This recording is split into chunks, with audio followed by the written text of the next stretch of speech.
Right, so we're really excited to be sharing this, what I think is a really important webinar with you. And further excited to be partnering with companies like McKinsey, who are prepared to share with you their insights and potentially educate you on the options that might be available for any of you who are considering a pivot to the management consulting sector or are just looking for potential careers in the management consulting sector. So we're going to start with a bit of a presentation from McKinsey, and then I'm assuming that they will be open for questions. So I would think, Paisley and company, is it okay if people just put up their hands and ask questions as they go, or would you prefer them to save their questions to the end? No, absolutely, Jackie. That's a great point. Please do ask questions all the way throughout. That we find that these sessions, the more interactive they are, the better for kind of everyone as we go. So if you have a question, fire it, either interrupt or put your hand up via Zoom. Beautiful. Thank you so much. So the work that McKinsey is doing, they work with organizations across public, private, and social sectors right around the globe. And their mission, I was on their website this morning, is to create change that matters to their clients. And so they work with C-suite to the front line, and they partner with their clients to transform their organizations and embed technology into everything they do, therefore building enduring capabilities. So they are really on the leading, if not bleeding edge of change, which is why we're so excited to learn more about them.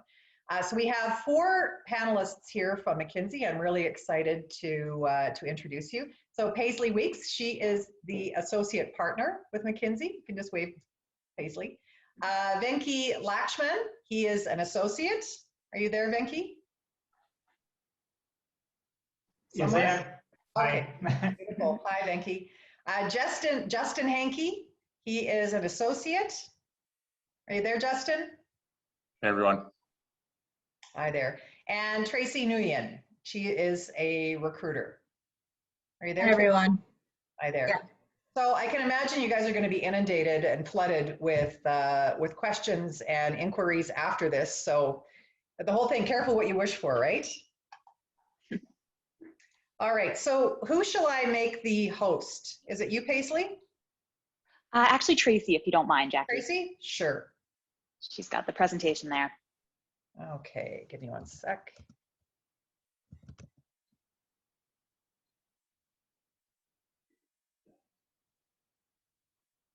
There you go, Tracy.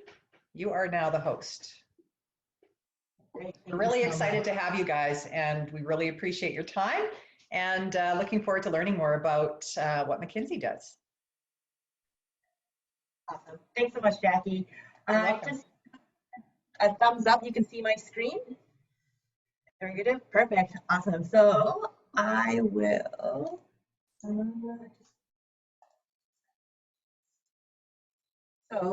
Jackie already started this, but just a quick, we'll do some quick ground rules for us as we go through this today. As she mentioned, this is very much us. Thank you for having us here, and just wanting to give you an opportunity to learn more about what we do during this time. Just a few things is, I see everyone's already started, but to stay on mute unless you have a question. As Jackie mentioned, if you're comfortable, please keep your camera on. There's a raise hand function in Zoom if you want to just ask a question and you prefer to do it that way, to just raise up your hand there. We'll call on you. And if you're more comfortable, please feel free to just put your question through the chat panel, and we'll make sure we answer your questions as we go throughout here. And then obviously Zoom, I think it's been a year, we're all used to how to use it, but quickly if you want to adjust your view, just at the right hand corner there, you can either view like a gallery view or speaker view.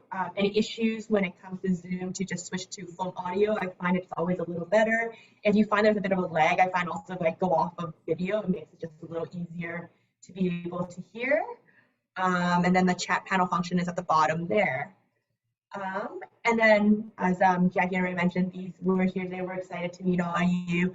And instead of us jumping intros, I'm going to hand it over to actually Paisley to kind of kick us off. And what we thought the format for today would be great is to hear a little bit more about each one of of Benky, Justin, and Paisley's journey, and then we pause it for questions you might have about that, and then jump into a bit more of what we do, what we've done, kind of exciting things that will happen when you join the firm, as well as learn a little bit more about like what are the different paths to the firm. As always, please feel free to ask questions if you have any. Paisley, I'll hand it over to you to kick us off. Awesome. Thanks, Tracy.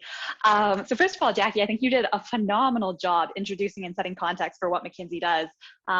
Based on how you framed it up, I'm even more inspired by kind of the work that we do. And I think you hit on a lot of the key points. And to Tracy's point, we'll get into a bit more detail as to what does it look like and what does it mean to be a management consultant. But before we get there, I just want to share kind of my personal journey, because and one of the things that I find so fascinating about working at a company like McKinsey is that everybody's path to the firm is so diverse. Stemming from like how they actually find out what McKinsey is and what management consulting is, to how they actually go through the process to make the decision to transfer from industry or transfer from university or do and actually pull the trigger to get into this type of profession. And so for me personally, I was an atypical route to the firm, but now much more typical as we're starting to increase what we call our experienced professional hiring program. So I came in after doing a university degree from U of C in structural engineering. I first had this wonderful vision that I was going to be an architect via route of doing structural engineering, strictly based on that I absolutely loved building forts when I was little and just thought that was a natural correlation, that's the route I took. I found out very quickly via doing an internship in structural engineering that there is just so much technical knowledge and code requirements and just a lot of math that I quickly deviated from that path and found my next tranche of excitement supporting or moving into oil and gas. Spent 4 years in oil and gas working for Shell, doing kind of a range of different things. If you guys are familiar with Shell at all from an engineering standpoint, they have an exceptional grad rotation program where they give you lots of opportunity to test multiple different things. I did operations, I did engineering design, I did economics, kind of a whole gamut. Ended up getting my professional engineering degree or professional engineering designation from them, and then made the jump over to McKinsey at that point.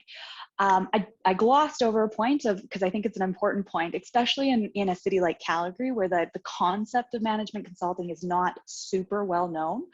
How I actually came to understand what McKinsey was is I had some friends going through the process in engineering, and they kind of explained to me very similar to how Jackie laid it out. And I was like, oh, that sounds amazing. That sounds like exactly something that I would like to do.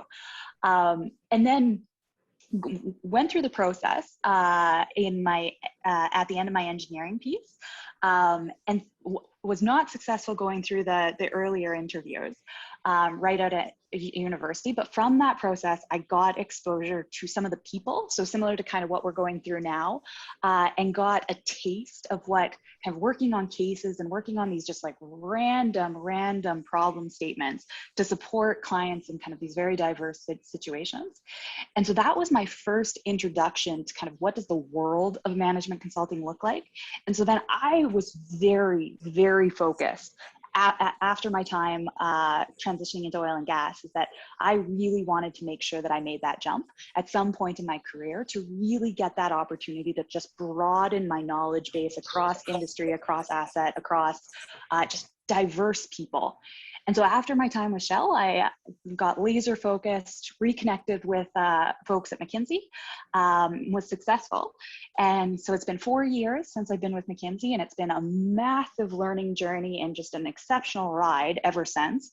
In my earlier kind of tenure at the firm, I traveled the world. I went to Australia. I spent multiple months in multiple states across the US, and then all across Canada.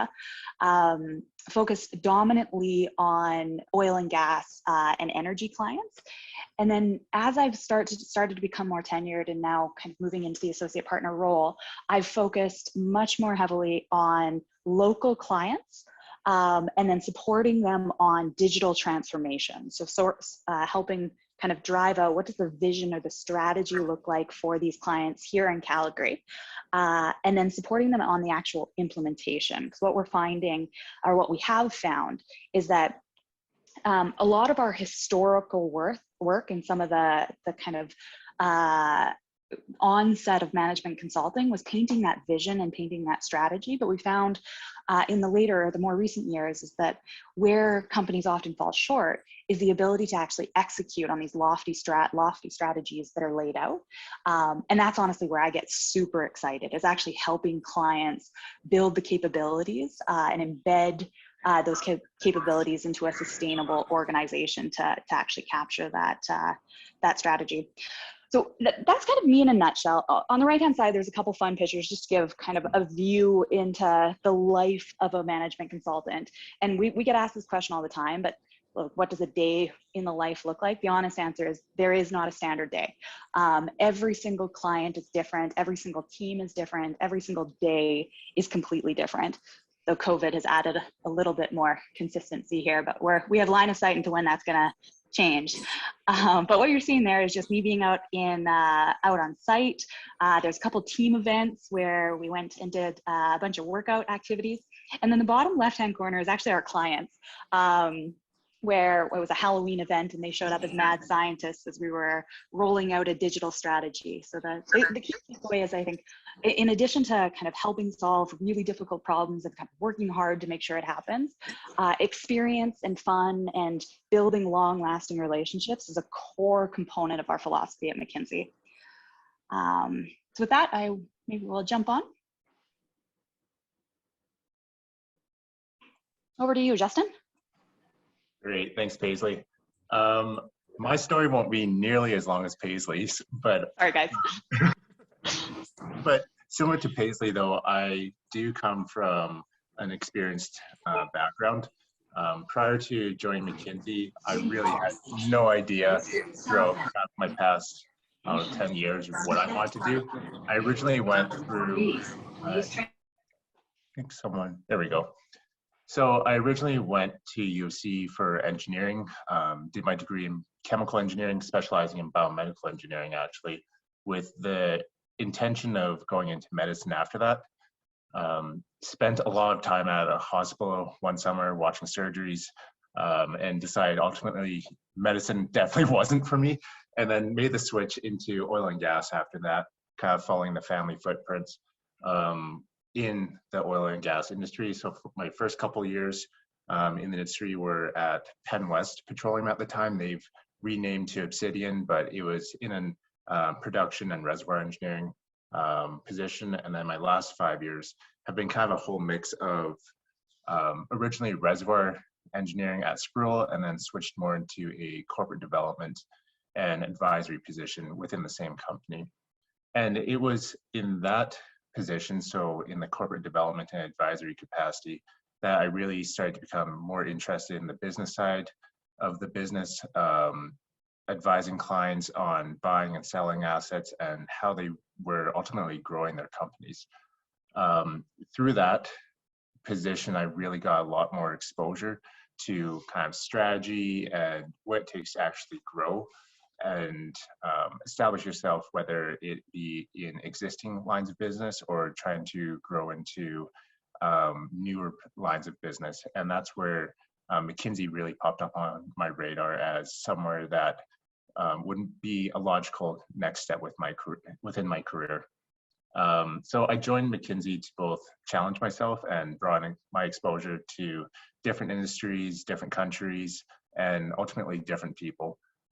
Having my entire career up to that point being really based out of Alberta, I did have a bit of a travel bug and just wanted to see what else was out there, because all I really knew up to that point in time was oil and gas. So I'm fairly fresh at McKinsey. I'm just over 4 months in, but in those 4 months, I've already been exposed to 3 different industries, across 3 different client engagements, and those have been in both the United States and Canada. The great thing about McKinsey is that you really have the opportunity to ultimately do whatever it is you want to do, whether you just want to have exposure to oil and gas clients within Calgary, that's perfectly acceptable and you can chase that. Or in my situation, I want to see really the world and what is out there, and McKinsey really allows you to take that if that's what you want. And something I really didn't appreciate until starting at McKinsey was once you're in the door, you have so much flexibility and are really empowered by the firm to make the firm your own. So that could be just doing strategy studies if that's what you want. That could be a whole mix of strategy, digital implementation, operations. There's so much that you can do, and the firm really does try hard to keep you happy and challenged and make sure that you are doing work that you find impactful and that you ultimately want to do.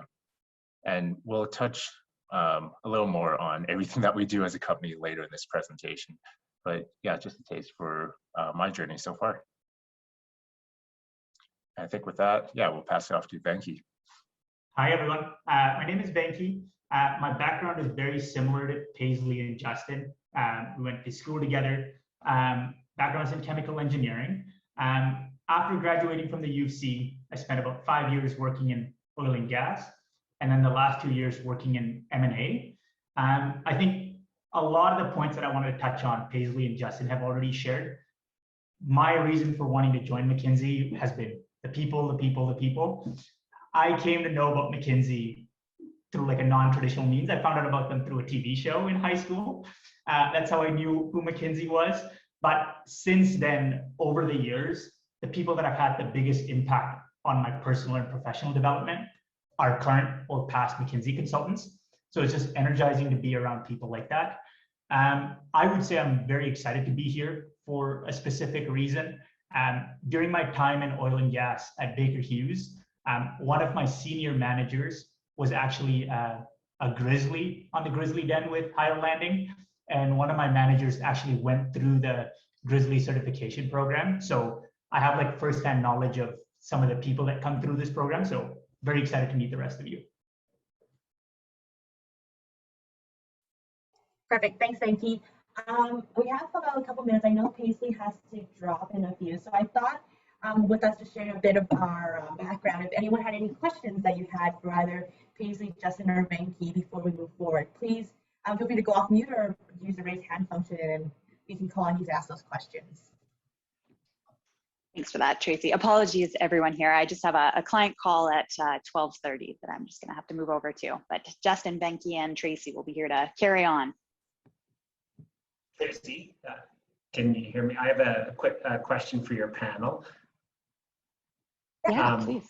What I'm wondering is your panel they're all young, relatively new out of school, relatively new to their industries. I'm wondering about the very experienced professional and their place in a place like McKinsey. Sure, no, very good question, Andy. So I think twofold. So as we'll go through this, you'll see kind of all the different streams that kind of branches out from the firm. We have individuals such as similar to Justin, Paisley, and Benky, who are more of the generalists on the ground. Excuse me, Tracy, we cannot hear you properly. Can you please? You're a little garbled. Yeah, Sorry. a little problem in hearing you. Sorry about that. Can you hear me better now? Yes. Okay, sorry about that. Yeah, a little better now. Okay. Maybe if you're facing the microphone. Yeah, no, for sure.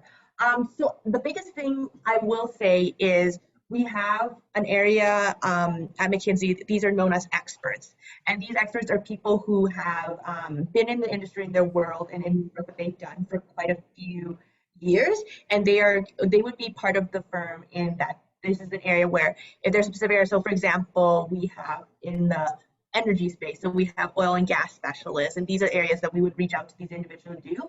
They would be doing the work they do. The difference between them and what, let's say, perhaps Benky and Justin are currently doing is that they are more specialized, and that's the line of industry that they continue to work in very closely. With people more on the generalist area, they do a bit more of the they can do a random walk. So they do work across multiple different industries, not just one specific one. Okay. And apologies for the sound. So I see there's a question in the chat from Zach around how we think about work-life balance. This is, first of all, it's a great question. Second of all, it is a thing that we are absolutely trying and putting multiple new initiatives around ensuring that this is prioritized. So actually recently, just through COVID especially, we've launched what's called the McKinsey Experience Initiative, which is really focusing on kind of mental health, sustainability, putting up boundaries, making sure that we kind of have that ability to effectively manage kind of work-life balance appropriately. I know personally, the key thing that I have learned through this process is that working in this type of super fast-paced environment, because you get so ingrained into and entrenched into helping your clients kind of solve these really difficult problems, that you end up releasing your own personal boundaries and end up working potentially unsustainable hours. I'm speaking specifically for my situation. This type of environment, it is super, super critical to put up the boundaries to ensure that you hold true to the sustainability that you need. And McKinsey will entirely respect it. I've worked with multiple people on new engagements and ranging from associates through to partners that have an extremely well-balanced work-life balance. And it's something that I aspire to do. So I think that my key point on that is that McKinsey supports it. There's multiple initiatives around it, like structural initiatives around it, including increasing your amount of vacation, including kind of ramp on, ramp off programs for paternity leave and maternity leave. And then as well as just like general respect around ensuring that everyone's managing their day-to-day sustainability. Team, anything else to add on the sustainability front? I think, yeah. There's another question here, and I think it's a common question we get in the Calgary office here. Other than engineering, from what backgrounds do you hire? Which is, I can take a stab at this, and I think I would love to hear from the team, is we don't only hire engineers. I think that it's just very natural, I think, especially when you're in Calgary, that it's like there's a lot of engineers, but we actually hire from multiple backgrounds. Like for us, it's not necessarily the background that we look for, it's the intrinsics, the problem solving skills, that type of area. That's where we're looking at, right? So it's us seeing your overall profile. So we've had people from multiple different backgrounds, like from arts to like commerce to sciences. Yeah, pretty much any background, we do have it there. Anyone else? Justin, Benky, anything else to add? I know you're both engineers, so you're biased, but I'm sure you work with people who are not. No, I can chime on. Like, I think it's because it's Alberta, it's natural that most of us happen to be engineers, but in the project teams I've worked on, the background has been people with computer science background, people who were plastic surgeons in their previous life, people who had a marketing background. So it's truly like a very unique environment.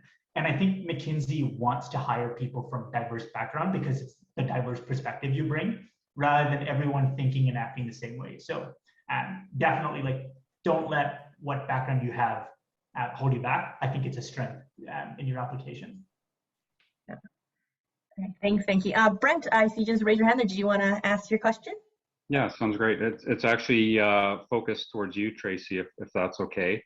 Yeah. Just interested to see, you know, from the McKinsey perspective, what McKinsey's value proposition is, I guess, from an organization to work for relative to some of the other, you know, management consulting firms, or, you know, what we'll traditionally call the big four firms. What's, you know, how does McKinsey position themselves relative to the Deloittes and PwCs and EYs of the world? Yeah, no, very, very good question. I think it's really interesting you ask that, because we get that question multiple times, because I feel like, especially with McKinsey, I don't think people recognize the brand as much, especially in Calgary, because we're not as like a big of a presence as, say, the big fours. But to be fair, the big fours they're kind of twofold. They are consulting, but they're also the accounting firm, so they are way more recognized in that way. Mm-hmm. I think this actually also answers in terms of the question I think someone had here about the size of the McKinsey office. So in comparison to some of these other firms, we are quite a smaller office. I believe we're sitting around 50, and I would love just to hear from the others afterwards on just the thought of like the community in the office sense. the value prop itself, I think is amazing. Like I am similar to Paisley, came from oil and gas, actually also at Shell, but that's also, we also don't just hire from Shell. I guess that's another caveat we should also say. Right. Where it was looking for this change in mindset and the change in the work, right? I think if you think about, and we will go into a little more detail, is the kind of the work that we do. It is incredibly impactful, and the work that we do and the clients that we work with is quite different in that way too, and the range and breadth of the work that you do. I think those are some of the most important things when it comes to that. When it comes to value prop overall, we are incredibly competitive. If not more so. And I think it's like, that's something that people are very comfortable with.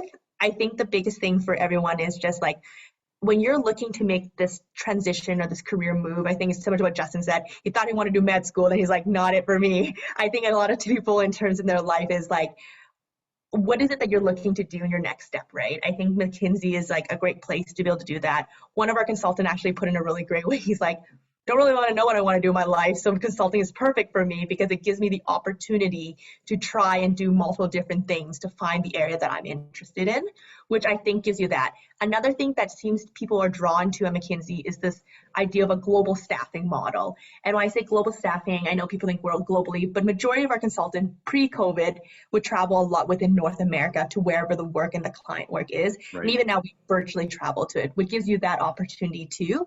So the breadth, that the ability to go beyond of, let's say, I think other firms have it where they have to work within certain kilometers of where they live. The opportunity now is to be able to expand beyond that. So those are my areas. And maybe just a quick part two for you here is obviously, focus of discussion today and a lot of the primary work and clients that McKinsey likely deals with is in the oil and gas sector. But outside of the oil and gas sector and industry, especially within Calgary, what other areas or industries do you see from McKinsey's perspective is kind of growing or emerging within Calgary as far as other clients and industries you're looking to help engage? Yeah, really good question. I don't know, Paisley, did you want to maybe speak a bit about that? Yeah, for sure. So we can't speak to the exact clients that that we work with, just given confidentiality. Yeah. But we actually, so every year we have strategy day, and we talk through kind of where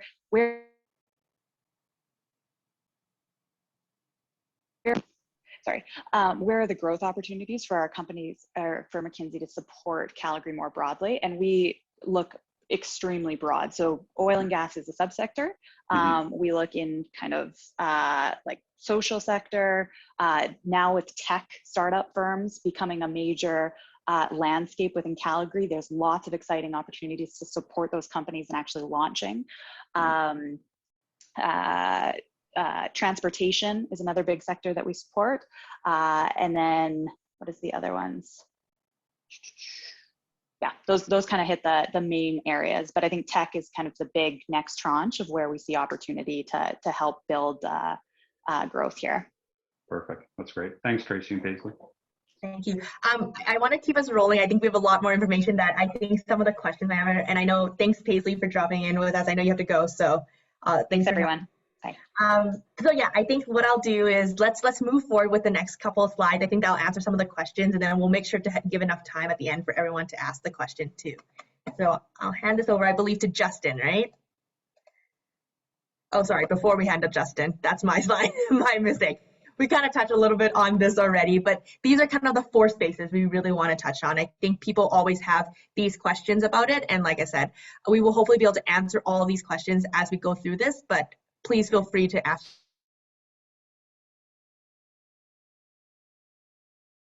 McKinsey. Great, yeah, thanks, Tracy. So most people know McKinsey as a kind of strategy consulting firm. So on the management consulting, coming into companies and helping their CEOs or their C-suite teams think of these huge global strategies, whether that be M&A or coming out with new product lines or expanding geographically, whatever that looks like. And we absolutely still do that type of work, but we do so much more than just strategy. So a couple call outs on this slide. We do a whole bunch on the analytics and digital side of things. We go all the way to even like design and engineering. So we'll break down products try to figure out how we can actually design them better, or better source materials for them, or whatever it may be. And also go all the way to, like Jackie was saying in her intro from McKinsey, all the way to the very front line and looking at the operations. So rolling up your sleeves and really working hand in hand with people on the ground, whether it be in manufacturing positions or in the field for oil and gas, for example. So that's actually more where I spend a lot of my time, would be on the implementation side of the business. So looking at longer term studies, these could be multi-year transformations for businesses, and actually really embedding yourself within the client organization and working on discrete initiatives, whether these be 1 or 2 month initiatives all the way up to like multi-year initiatives on how do we transform this business, whether it be digitally, through geographic expansion, whatever it might be. So 2 of the studies I've actually worked on so far are these longer term transformations. And you really do get, I find, a lot of value in embedding myself within these organizations. And you're working with everyone from like very, very junior, like just started this kind of position, all the way up to like senior managers, line managers, COOs, whatever it may be. And there's a lot of value you get from being able to implement and drive forward and deliver these solutions rather than just talking strategy, I find. Let's maybe jump to the next slide, Tracy. As both Tracy and Paisley alluded to earlier, like we do hire from a ton of different backgrounds. We have offices in almost every country throughout the world, 30,000 professionals all over the world, all across all the different backgrounds, cultures, and it's not just engineering. Calgary is very engineering focused, but definitely worldwide. We have a ton of different backgrounds, and this is on purpose. Diversity and inclusion is a huge, huge, huge part of our business, and we really do want to make sure that we are being very inclusive and diverse by design.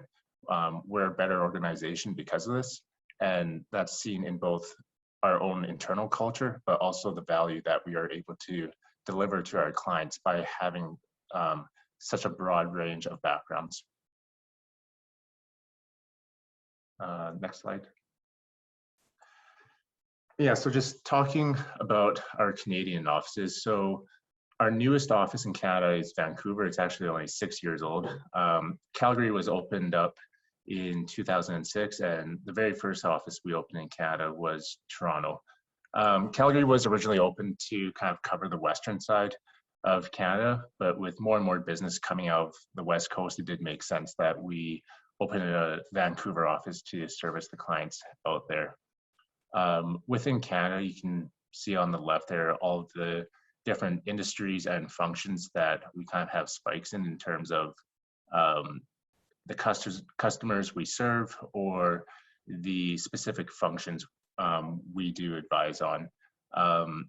As noted before, Calgary is a big hub for basic materials and energy. So that's not just oil and gas, though. That can be all the way to agriculture, to utilities, and transportation, and across so many different functions. Like I was talking about earlier, there's the strategy piece, but there's also operations, there's digital design, corporate finance, all of those. Within my own experience as well, just because you are based out of the Calgary office, this doesn't not preclude you from working on clients outside of Canada across a ton of different industries. So even though like I've only been at McKinsey for 4 months, they've really opened up the world to me, and I have a huge opportunity to work across all these different industries and different functions. Maybe before we move on, we could take a quick break for any questions on those slides.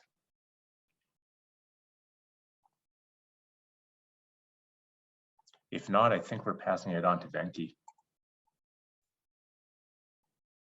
Actually, would I be able to pipe in with a quick question?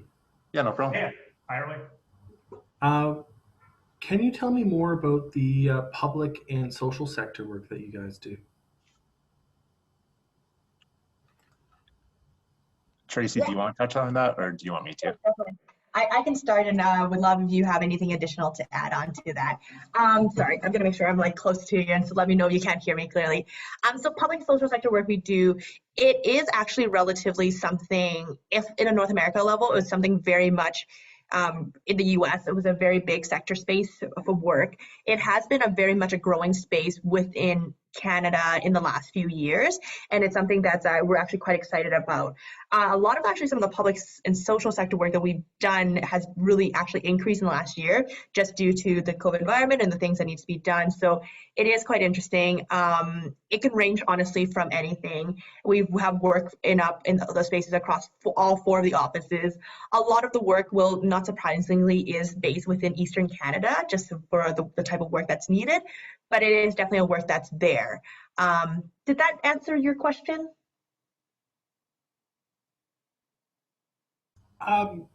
Mostly. So it's, government contracts and support, I suppose. Yeah, so it's work. Yes, sorry, go ahead, Benky. No, and Vincent, I can chime on top of that. I think public and social work sometimes can be the most impactful, so it's a top of mind for a lot of people. Public work, I think Tracy touched on, and I think you got the gist of it. For social work too, I know we do pro bono work in our local community as well. I know there's one ongoing project with a Calgary-based volunteer organization that we're doing just to define what their 5-year strategy looks like and how we can help them implement that. And that's a pro bono work. And I think naturally it's those projects that get a lot of people excited, because most people want to make an impact, and that's one of the most tangible ways to do it. So those opportunities do very much exist. Yeah, and each of the offices also have a reach and relevance goal as well, where we really do try to get involved with the local community. And most of us within the Calgary office have lived in Calgary for a significant portion of our lives. And it's important for us to give back to the community and help make the social sector or other organizations a little bit stronger, especially throughout the past year. All right. Other questions that anyone might have before we move on? All right. There are a number of questions in the chat, but I don't know that they're relevant necessarily to this slide. Okay, maybe we'll keep going, and then we'll make sure to leave room for all the questions that are coming through. All right, I think it's yours, Benky. Perfect. So this slide is, how is McKinsey different? I think Brent asked a question and Tracy touched on it, just in terms of our value prop of what we do. But really, we work across multiple different spaces: private, public, social sectors. So great question, Vincent, was a good segue. And the way we do it is they truly leverage the power of the firm globally. And the best way for me to share it is not to read what's on the slide, but share a live example. I worked on a cybersecurity project recently, and it just so happened the best people to solve that problem for the client who's based in the US is people that live in Israel and Prague. So the team was 4 of us from 4 different time zones working together, bringing together like all the analytics, design processes that we have to help that client. So that's how they differentiate their value prop. It's a global organization. Tracy, if you could go on to the next slide. I think what makes work impactful at McKinsey is we focus on 2 things, and they're both people related. One is our client, and how we don't just leave them with a PowerPoint deck with like what are your solutions. The part that most people are excited about is how do we bring a lot of these ideas to life. So that is one of the core focus there, and we want to make sure anything we recommend is sustainable. And the second portion is genuinely like the colleagues, the people at the firm. They invest so much in like people that work at McKinsey. And the way I can just show that is like how my recruiting process was when I first met Tracy, to our training process, which was even before we got put on a client project. It was 2 weeks long. I know, Jackie, one of the questions that you had asked in the chat was how are clients assigned, or do we need to bring in our own business? At an associate level, we don't need to bring our own business, thankfully. And so it's assigned to us, but it's assigned to us based on 2 things. One is, what is our interest? and where does our skill set fit? That's typically the first couple of projects. And then once you build like your toolkit, then you get assigned to, then you start reaching out and finding your own projects. And that's kind of how the firm staffing model works. If we could go on to the next slide. So the opportunity the company provides is, for me, it's second to none. And the reason I say that is even at the most junior level, you get full ownership of your work. I think Justin can probably agree to that too, is even though we're 4 months in, some of the work that we've done, you truly get to own it and deliver it. So although we've only been here 4 months, it feels a lot longer. And a lot of people who started at McKinsey are some of the people now who are like the CEOs of Google, like Sundar Pichai, or like Sheryl Sandberg, who's was a COO at Facebook. So those are kind of this was the building block for people of that caliber. And that's why we feel like the pipeline that the company builds is truly like second to none. And if we could go on to the next slide. This is my favorite slide because it is what I call like McKinsey Mythbusters, is what people think McKinsey does. And then we can help break that myth. I think some of the things you might have heard is it's more than 8 hours of work per day. It's high level work, lots of travel. There's an up or out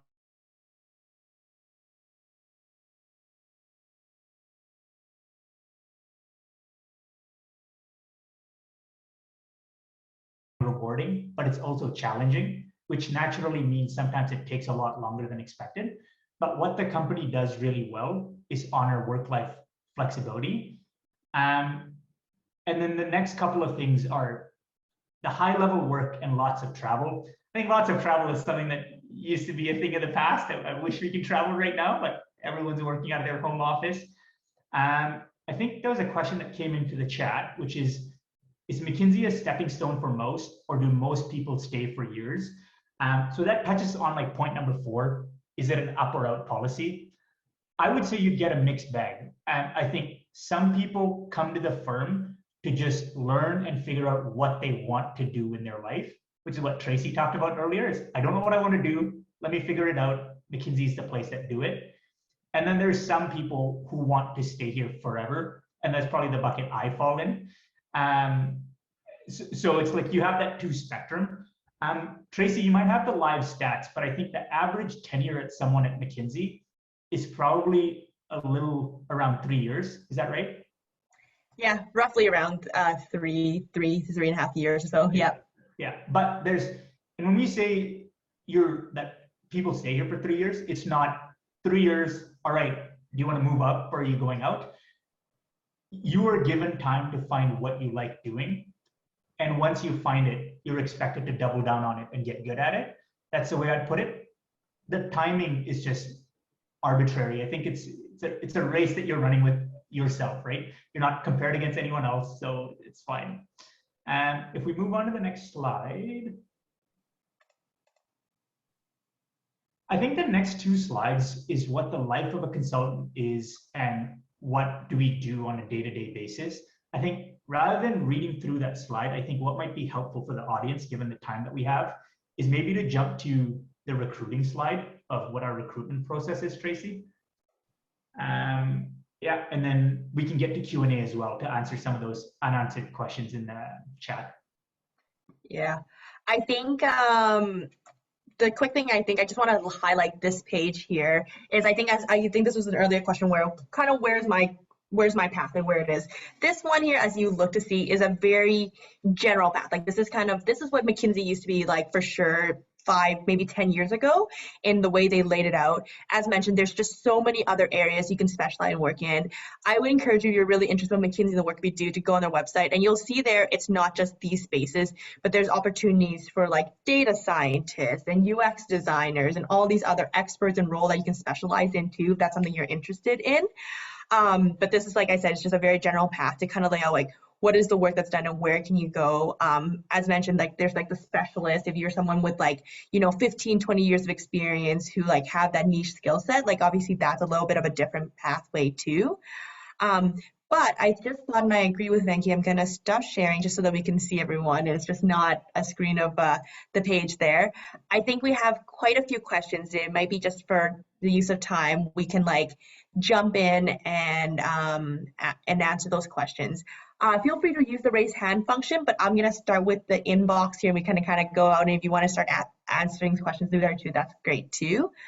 I think one of the questions people have is, how big is the Calgary office and are there current opportunities? And I think we quickly touched on that, that the Calgary office, there is current opportunity always. Like if you go on our website and you look online and you type in Calgary, you'll see all the different roles that we're hiring for within the Calgary office currently at the moment.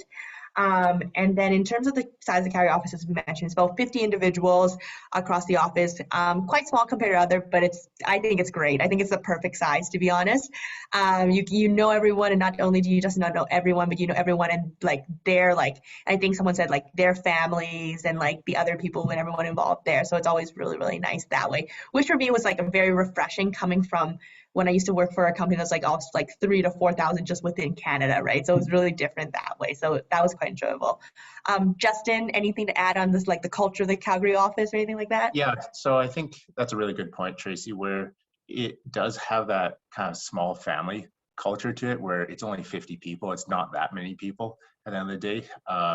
But it's a small family culture that's supported by this giant global 30,000 person organization.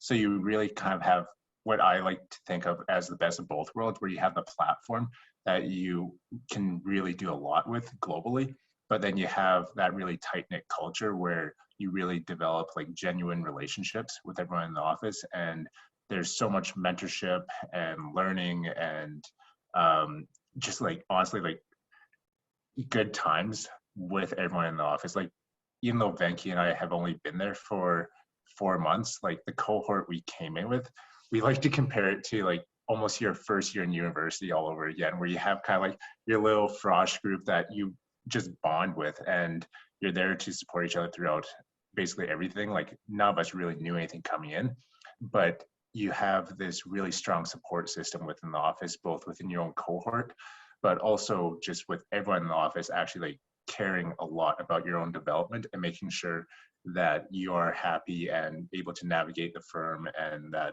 you aren't coming across any major roadblocks in terms of your development. Yeah, awesome. Thanks, Justin. I think the next question, we kind of answered, but would love just to also get Benky's on this, is that how are clients assigned to consultants, and or do they need to bring in their own business? So as you mentioned, when you come in as an associate or as an engagement manager, these areas, the work, we want you to be focusing on the work. Like we don't want you to feel the need to be bringing clients. Like you want to be delivering the best work that you can. So there's that space. In terms of the way clients are assigned to consultants, we call it a staffing model. Instead of me trying to explain it, maybe Benky, if you can walk through like how you got staffed when you first came here and like how that's been. I think that'd give people a better picture of like what it's like to be assigned to certain projects and studies. Yeah, for sure. So the way I got staffed is at McKinsey, we have someone that's called a professional development manager. In more simpler terms, they're your matchmaker for projects. And the way they do it is, even before I started, I got on a call with my professional development manager just to get to know each other in terms of what my resume, what my interests are, why did I join McKinsey, and all that stuff. And then it's a professional development manager's responsibility to find 4 or 5 projects that might be a good fit for you. So my first project was just assigned to me. They're like, Benky, you're new here. We'll put you in this oil and gas project with a data science component to it. I think it'll be a good fit given your background and get to know McKinsey. More importantly, more than the project itself, they wanted to put me on a project where someone had the capacity to coach me. And that made a world of a difference, because for the second and third project onwards, my professional development manager will say, hey, there's these 3 or 4 opportunities. Does any one of this stand out to you? And then she'll give me their number to call. I'll talk to them. They'll talk to me. And it's more, it feels like a dating process, which I'm still getting my head around. But what it allows you to do is over time, you get to say yes and no to what you want to do. And that's really important, because I think if you join a company like McKinsey, you'd want to find works that empower you. So if it's working specifically with Indigenous communities, and that's the area that you're passionate about, that's what you can focus on long term. And that's what they want you to do as well. And then the next question we had, and I think Benky's like on top of this, you've already answered a bit of it, is do you have management consultant work specifically with Indigenous clients or companies that want to develop relationship and engage with Indigenous communities? So that's like when you start to specialize close, like later on within your career here. Specifically right now, we do have some work done. We do some of the work there. As mentioned, some of the work we do, obviously, like our clients' confidentiality is super important to us. So we don't always speak about like all the work that we've done there because it's like their work. But it's something we always want to do. I know it's also something that we're very much focused on, which is also the social sector space and the social space there. For example, in Vancouver, I think during their strategy day last year, their focus was continuing to work closely with the Indigenous youth in the communities and how how can we continue to help them, and not in that, get them a job at the consulting, but it's like, how do we equip them with skill sets that they can take on to go off to do work? So things such as abilities to be able, how to network, how to, be able to present yourself at your best self, things like that can help these students. Like that was some of the work that they've done within that space too. So